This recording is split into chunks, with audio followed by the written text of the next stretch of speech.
What's up, YouTube? It's the Console Samurai with Grown Ups Gaming. On Friday, March 3rd, was launch day for the Nintendo Switch.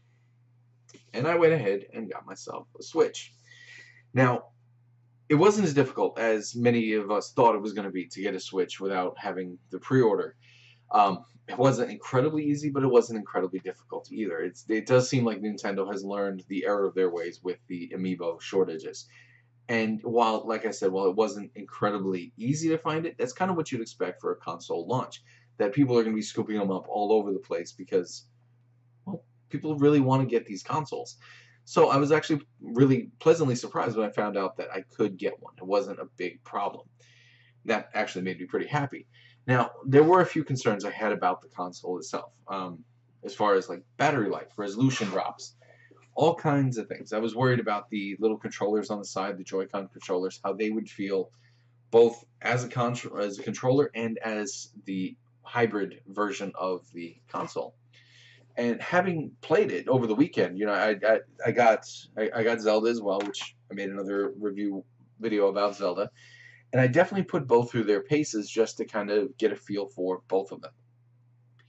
And I found that a lot of my concerns were kind of unfounded. They were I was concerned about the battery, which actually that one I wasn't that far off on. I'll come back to that in a minute. I was concerned about how it would feel playing in its hybrid mode.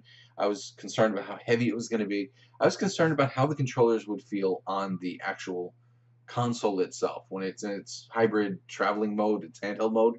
I was concerned that it was going to feel cheap and flimsy and all that stuff. But having actually played it, and I played it for a good number of hours, both on my television and as a handheld device, I feel like I actually have a good feel for the console itself. Now, when I undocked it, it does have a bit of a battery issue. I played it for a little over an hour and a half, and it was close to a quarter of the way down.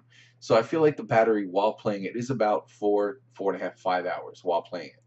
And from what I've read, the inactive or sleep mode, however you want to put it, when it's not being actively charged and it's not being actively played, the battery can go up to about 7 hours if you're lucky. If you completely don't, if you just take it off the console in sleep mode and just leave it like that, apparently it goes up to 7 hours, which unfortunately is a little bit short. It having 4 or 5 hours of playtime, active playtime, that's really not that bad, to be honest.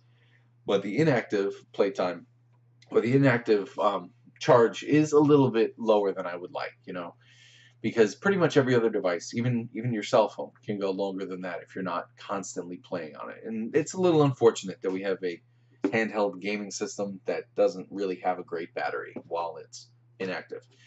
Like I said, I would expect it to go pretty quick while you're actively playing it.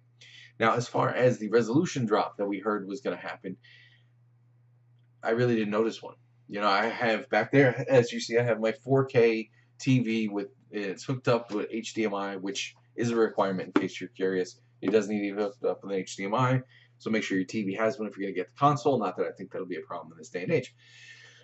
That being out of the way, I don't really see a noticeable resolution drop when it's in its handheld mode. So that concern kind of went out the window.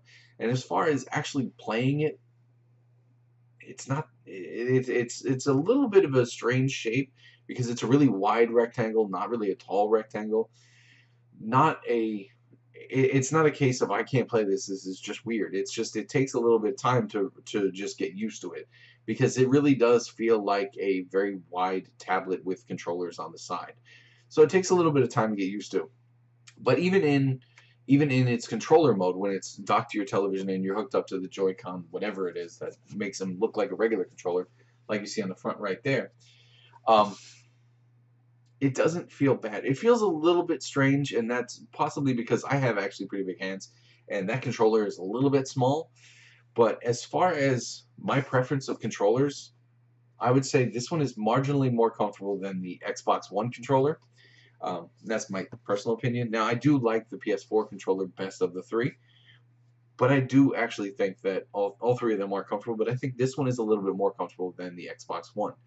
I know that's a hang up a lot of people have about, which controller is the most comfortable, and maybe that's why I prefer my PS4, because the controller is the most comfortable to me, probably due largely to familiarity. But all in all, this console is not as bad as I was afraid it was going to be. I wanted to get it because, well, I mean, I didn't think it was going to be bad, but it's better than I thought it was going to be. The issues I was worried about, for the most part, are not really a problem. The battery is not a great thing, but as far as the weight of it, it's nice and light, but it doesn't feel cheap. The little Joy-Con controller snapped on the side. They don't feel flimsy. They feel like they are secured nicely. They have actually pretty good battery life on their own. I played almost the entire day on the charge, on one day's charge of these. And to be honest, you can't do that with the Xbox. Well, maybe the Xbox One can make it all day, but the PS4, that's a good 10 hours at the most. So they definitely have the PS4 beat as far as the controller's battery life. PS4 has them beat on comfort. Um, this is a very good console. I do actually really like it. It's really fun. The only real major downside right now is the launch. The launch titles are really, really scarce. They're not scarce, but they have a weak launch. They do not have a great lineup of launch titles. That is my only concern. So for right now, PS4 is still going to stay my preferred console, but the Switch definitely has a lot of good use to it because when I'm not home, I can just grab that. I can play that on the road. I'd obviously have to bring a charger with me, but that would be an absolutely doable thing. All in all, I mean, I was concerned about the Switch. I wasn't sure how it was going to come out, but it actually came out really good. So if you're kind of on the fence about the Switch, and if you're kind of on the fence about the Switch, and you actually kind of want one, if you think it looks good, then it is good. It is a good console, so you might want to definitely check it out. But what did you think? Have you checked out the Switch? Do you have one? What did you think of it? Were you impressed? Were you disappointed? Either way, let me know what you think in the comments down below. Once again, I am the Console Samurai, and I'll see you around.